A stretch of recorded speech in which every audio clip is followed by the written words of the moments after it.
जो भी साथी ये इंतज़ार में बैठे हैं कि सरकार हमें पैसा देंगे, हम बैठे हुए घर में आराम से पोर्टल के माध्यम से हो या जैसे भी सरकार हमें पैसा देगी, वो बिल्कुल गलत सोच रहे हैं। 100% गलत सोच रहे हैं। सरकार की मंशा पैसा देने का है ही नहीं, कहीं से भी नहीं। अब दूर दूर से ऐसे हज़ारों उदाहरण हैं, एक नहीं ऐसे हज़ारों उदाहरण हैं। इस उदाहरण से आप समझ सकते हैं कि सरकार की मंशा जो है पैसा देने का कहीं भी नहीं है। पहले शुरुआत हुआ सुब्रत रॉय का पैसा देने का, उसका मंशा धीरे धीरे ख़त्म हो गया। 2012 में ही वो सेबी को सारा जिम्मेदारी दे दिया, सुप्रीम कोर्ट के माध्यम से सेबी को पैसा देना था। लेकिन उसके बाद 2015 में सरकार ने सहारा को बंद कराया बिना पेमेंट किए। उसके बाद से सरकार हम लोग को गुमराह करता रहा, सुब्रत रॉय गुमराह करता रहा। उसके बाद 2022 से पूरी जिम्मेदारी जब सरकार पे आया 2023 के बाद से तो उल्टी पुल्टी बातें कर रहा है। सभा में सवालों का जवाब देते हुए देश की वित्त मंत्री निर्मला सीतारमण ने किस तरीके से उस सदन के साथ साथ पूरे देश को गुमराह करने का काम किया है। और उस समय से जब से हम लोगों ने ये बयान सुना है राज्यसभा के अंदर, तब से हम लोग इस बात को लेकर चिंतित हैं कि कोई आदमी जो देश के संविधान का शपथ लेकर उस सदन में पहुंचता है और कहता है कि हम देश के संविधान की रक्षा करेंगे, वो आदमी सदन में इस तरीके से झूठ कैसे बोल सकता है। वो जिस तरीके से गुस्से में कह रही थी, जिस तरीके से कह रही थी कि हम पैसा देने के लिए तैयार हैं, हम बैठे हुए हैं पैसा देने के लिए, आप लेकर आइए कागज और पैसा लेकर जाइए। आपकी ये मंशा है।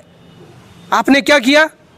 जिस समय जमाकर्ता पैसा मांग रहे थे, आपने सेबी के जरिए उसको उलझा दिया। आप सुप्रीम कोर्ट में मामले को लेकर चले गए।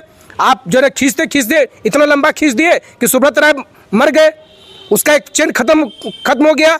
और अब आप नया जब चुनाव के समय में जब आपको लगने लगा कि भाई इस चुनाव में आपकी जो है कि स्थिति बहुत अच्छी नहीं है, तो चुनाव से ठीक पहले आप लोगों ने यू टर्न लिया और अमित शाह को सामने लाकर आपने कहा कि हम पोर्टल बनाने जा रहे हैं, पोर्टल के जरिए हम भुगतान करेंगे।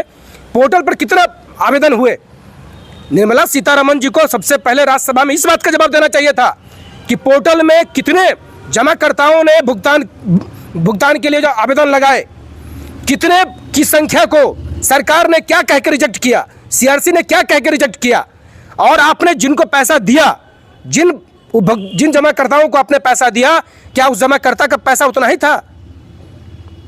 क्या उस जमाकर्ता का पैसा उतना ही था? हमने आपको 20,000 रुपया जमा किया, हम आपसे 10,000 रुपया क्यों ले? आप हम पर मेहरबानी कर रही हैं, आप हम पर एहसान कर रही हैं 10,000 रुपया देकर। देश की जनता के साथ साथ पूरे सदन को गुमराह करने का काम निर्मला सीतारमण ने किया है।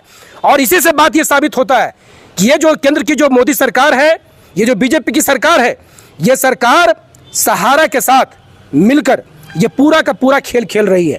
और वो जानती है कि इस खेल को इतना लंबा खींच दो, इतना लंबा उलझा दो कि लोग थक जाए और थक के लोग जो है कि अपने घरों में बैठ जाए और सारा का सारा पैसा जो है कि बिहार समेत देश के अन्य राज्यों के जो गरीब जमाकर्ताओं का जो पैसा है, इन तमाम पैसाओं को लेकर जो है कि हम जो है पूरा इसका बंदर बाट कर ले।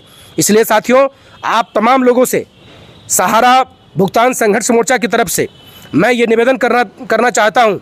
हम लोग बैठक करने वाले थे 4 अगस्त को, लेकिन उस बैठक में हम लोगों ने ये इस बात को महसूस किया कि हमारे पार्टी के जो दो सांसद हैं, उन दोनों सांसदों को भी उस बैठक में रहना बहुत ज़रूरी है, क्योंकि वो भी इस चीज़ों को जाने कि किस तरीके से जो है सरकार लगातार झूठ पे झूठ बोले जा रही है। पहले तो कंपनी झूठ बोलती थी और अब सरकार झूठ बोल रही है। और अब तो झूठ बोलने का ये तो इंतहा हो गया कि अब बिल्कुल एकदम संसद में खुलेआम झूठ बोला जा रहा है। कह रहे हैं कि अब कागज लेकर आओ, हम पैसा देने के लिए तैयार है। अरे कागज तो लोगों ने लगा दिया, लोगों ने तो पोर्टल में लगा दिया। आप ये बताओ ना कि पोर्टल में जितने कागज लगे उन तमाम कागजों का क्या हुआ? आप कौन होती हैं? अगर किसी का कोऑपरेटिव अगर नहीं है, रिन्यूएबल अगर उसका नवीनीकरण नहीं हुआ है, तो उस आधार पे आप छांटने वाली कौन होती हैं? क्या सरकार को ये अधिकार है? आप छांट दीजिएगा। उसके पास कागज है, उसके पास सब कुछ है, उसके बाद आपको जो है आप उसके भुगतान को छाट दीजिएगा। तो सरकार सरेआम ये झूठ बोल रही है। इसलिए साथियों, मैं आप तमाम लोगों से, जिन लोगों के भी पैसे हैं सहारा के पास, कम पैसा हो ज़्यादा पैसा हो, इससे बहस नहीं है। और मैं उन तमाम जमाकर्ता साथियों से भी आग्रह करना चाहूँगा, जो जमाकर्ता साथी अभी इधर उधर जो पूरा मतलब भटक रहे हैं, छिटक गए हुए हैं, कि आपको भागने से काम नहीं चलेगा, आपको सामने आना पड़ेगा। और अब जिस समय बिल्कुल सहारा को लेकर इस तरीके से बात शुरू हो गई है, तो यही वो अवसर है जिस अवसर पर हम सरकार पर एक दबाव बना सकते हैं, सरकार पर एक प्रेशर बनाया जा सकता है। इसलिए हम लोगों ने जो बातों को उठाया है कि हम चाहते हैं कि सहारा का भुगतान सहारा के थ्रू ही होना चाहिए, सहारा के ब्रांचों के जरिए होना चाहिए। ये पोर्टल के जरिए संभव नहीं है। हम लोगों ने देखा कि पोर्टल पर जो अप्लाई हुए हैं उन तमाम जो ने कि आवेदनों के साथ क्या किया जा रहा है, किसी को कुछ कह के, किसी को कुछ कह के सब कुछ रिजेक्ट कर दिया जा रहा है। और सरकार 2,000-3,000 रुपया देकर, 5,000-7,000 रुपया देकर और अपना पीठ थपथपाना चाह रही है। और निर्मला सीतारमण जो है संसद में खड़ा होकर जो है झूठ बोल रही हैं कि हम सरकार मनसा रखती है पैसा देने की। बिल्कुल भी आपकी मनसा नहीं है पैसा देने की, आप बिल्कुल पैसा नहीं देना चाहते हैं। सरकार बिल्कुल जो है कि जमाकर्ताओं को पैसा नहीं देना चाहती है। इसलिए साथियों, आप तमाम लोगों से मेरा ये विनम्र निवेदन है कि हम तमाम लोग एक बड़े लड़ाई की, एक बड़े संघर्ष की हम लोग तैयारी शुरू करिए। और जान जाइए कि आने वाला जो सत्र होगा लोकसभा का, हम लोगों की कोशिश है कि ना ज़्यादा ठंडा हो ना ज़्यादा गर्मी हो, उस सत्र में हम लोग दिल्ली कूच करेंगे। और जिस तरीके से निर्मला सीतारमण ने कहा है कि कागज लेके आओ और पैसा लेकर जाओ, तो लाखों की तादाद में हम लोग दिल्ली पहुंचेंगे और निर्मला सीतारमण को वो कागज देंगे, हम लोग सौंपेंगे जो कागज हम लोगों ने पैसा को जमा करने के एवज में लिया है। और हम लोग कहेंगे इस बात को कि लीजिए, आपने यही कहा था ना कि कागज दो और पैसा ले जाओ, तो ये रहा हमारा कागज, हमारा पैसा चाहिए। और जान रहे कि दिल्ली में हम लोग घेरा डेरा डालो आंदोलन चलाएंगे। वित्त मंत्री का जो है कि पूरा जो आवास होगा, वो पूरा आवास को घेर कर जो हम लोग दिल्ली में जो है बैठे हुए रहेंगे जब तक सहारा इंडिया के एक लोगों का पैसे का भुगतान नहीं हो जाए। इसलिए साथियों, आप तमाम लोगों से ये इस बात का अपील है कि हम लोग का जो आह्वान सामने आएगा, उस आह्वान में आप तमाम लोग पूरी शिद्दत के साथ, पूरी मजबूती के साथ, मैं अभी फिर कह रहा हूँ कि ये सहारा इंडिया का जमाकर्ता का जो ये आंदोलन है, इस आंदोलन के जरिए कोई नेता नहीं बन जाएगा। इसलिए जितने भी तरीके के संगठन इसमें बने हुए हैं, उन तमाम संगठनों से हमारी ये जो गुजारिश है कि आप तमाम लोग इस आंदोलन में साथ आइए, साथ आकर हम लोग इस आंदोलन को लड़ें और एक जमाकर्ता का पाई का भुगतान हम लोग इस सरकार से कराने का संकल्प ले। इस बात की तैयारी हम तमाम साथियों को करनी है। और हम तमाम साथी लोग इस बात को जानते हैं कि सरकार झूठ बोल रही है, लगातार सरकार झूठ बोल रही है। आज से 10 साल पहले भी झूठ बोल रही थी और सरकार अभी भी झूठ बोल रही है। और इस सरकार को झुकाकर हम लोग को पैसा लेना है। बहुत बहुत आप तमाम लोगों का शुक्रिया, बहुत बहुत आभार। ये कि सीतारमण जी इससे पहले भी जो है लोकसभा में इस बात सहारा के मुद्दा की बातों को रखे हैं। वो जो बातों को जो रखे हैं सीतारमण जी, तो इससे यही स्पष्ट हो रहा है कि जो सहारा और सरकार की जो नीति है या जो पोर्टल की जो व्यवस्था है अमित शाह के द्वारा, अभी 1 साल से ऊपर हो गया, उस पोर्टल के माध्यम से 1,38,00,000 लोगों ने रजिस्ट्रेशन कराए और आज तक लोगों का भुगतान नहीं हो पाया। उसमें कुछ लोगों का ही भुगतान हो पाया, जिसमें 362 करोड़ या 67 करोड़ रुपये का ही भुगतान हो पाया। तो पोर्टल के माध्यम से मतलब 10 साल में भी सहारा का भुगतान नहीं हो सकता। तो ऐसा एक सिस्टम व्यवस्था बनाया जाए सरकार के द्वारा कि पेपर का जो सत्यापन, वेरिफिकेशन सहारा के ब्रांच से हो, भुगतान भले ही सरकार के निगरानी में हो, तभी संभव है। और अगर ऐसा नहीं किया जाएगा तो आने वाला समय में स्थिति ये उत्पन्न होने जा रहा है कि आए दिन जो है बहुत सारे लोग जो है डेथ कर गए, पैसे के अभाव में, बीमारी के अभाव में, तरह तरह की समस्या उत्पन्न सामने दिख रहा है। आज जो आम जनता के बीच में कार्यकर्ता जा रहे हैं तो उनको कहीं ना कहीं पकड़ के मार रहे हैं, पीट रहे हैं, कर रहे हैं कि भाई हम पैसा तुमको दिए, हम पैसा तुमसे लेंगे, हम नहीं जानते सहारा को। तो सरकार जो है, सरकार और सेबी इस केस को न उलझा के रखी हुई है और अभी तक क्लियर कंसेप्ट नहीं हुआ। जो मतलब माननीय सीतारमण जी जो अपने मतलब रखे बातों को, उससे भी ये स्पष्ट क्लियर नहीं हो रहा कि भुगतान कैसे वो करेंगे। भुगतान के लिए कोई सरल माध्यम तरीका अपनाए सरकार, ताकि इस लोगों तक का भुगतान हो सके। अगर ऐसा नहीं होता है तो हम जो है सहारा भुगतान मोर्चा के तहत जो हम बहुत बड़ा आंदोलन की तैयारी कर रहे हैं, उसमें जितने भी ये आंदोलनकारी लोग हैं सबसे आग्रह करेंगे कि सब एकजुट होकर एक जो है अपने शक्ति का प्रदर्शन करें, तभी ये सरकार की नींद जो है खुलेगी। अन्यथा आप लोग अपना अपना पैसा से वंचित होना पड़ेगा। लोगों का सोच, जमाकर्ता का और कार्यकर्ता का ये सोच है कि पैसा मिलेगा तो सबको मिलेगा। ये सोच के लोग जो है एकत्रित नहीं हो पा रहे हैं। कहीं भी कोई बड़ा आंदोलन कार्यक्रम होता है उसमें लोग उपस्थित नहीं होते हैं।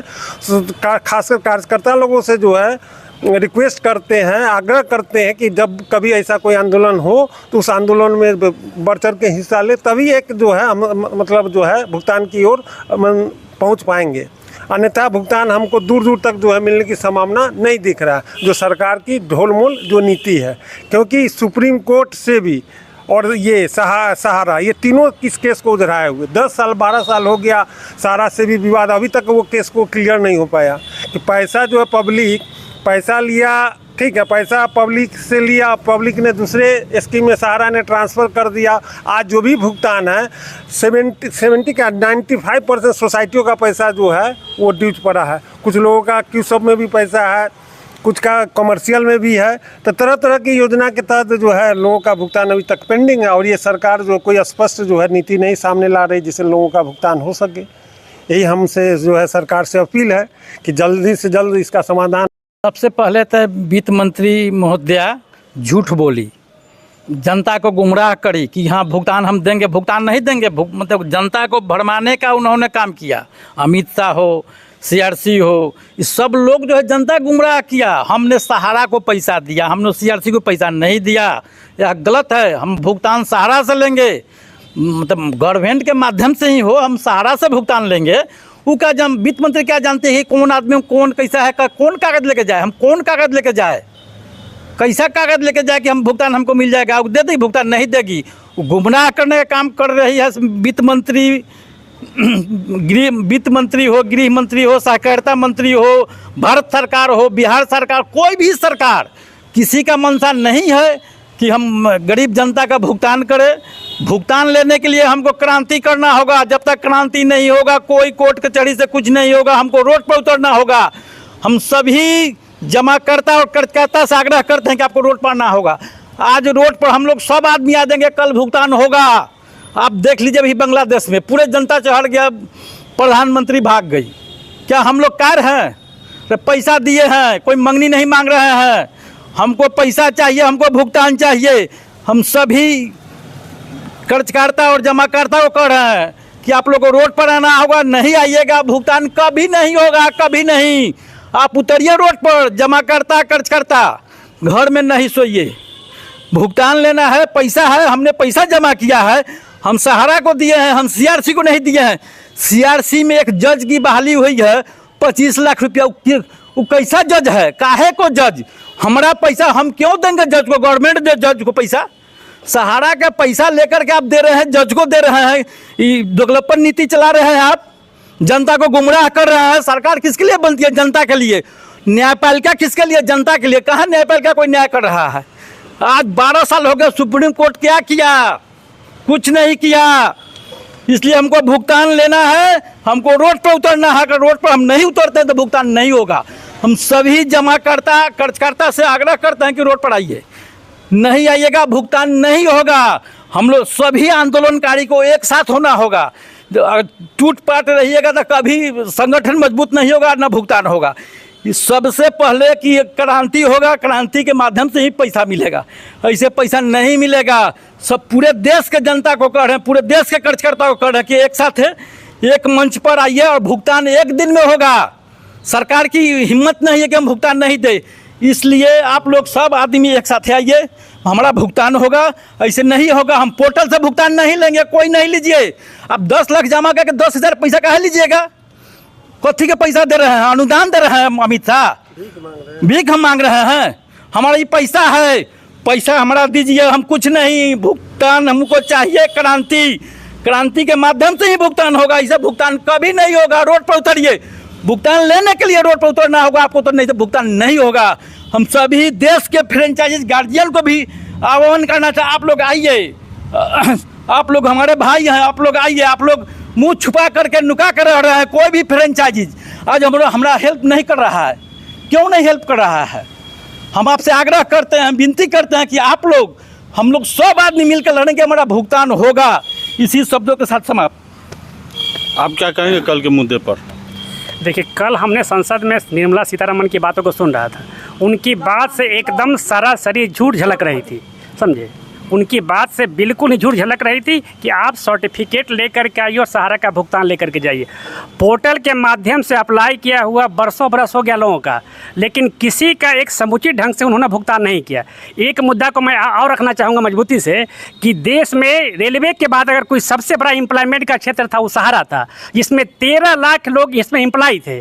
सहारा के बंद होने से माने 65 लाख लोग बिल्कुल रोड पर चले आए। इतना ही नहीं, उन जमाकर्ताओं का फ्यूचर फंड करता था। जितना फ्यूचर फंड करता था उतना ही पैसा कंपनी को मिलाना था और उस पर 12% इंटरेस्ट के साथ जमाकर्ताओं को पैसा लौटाना था। लेकिन ना तो जमाकर्ता का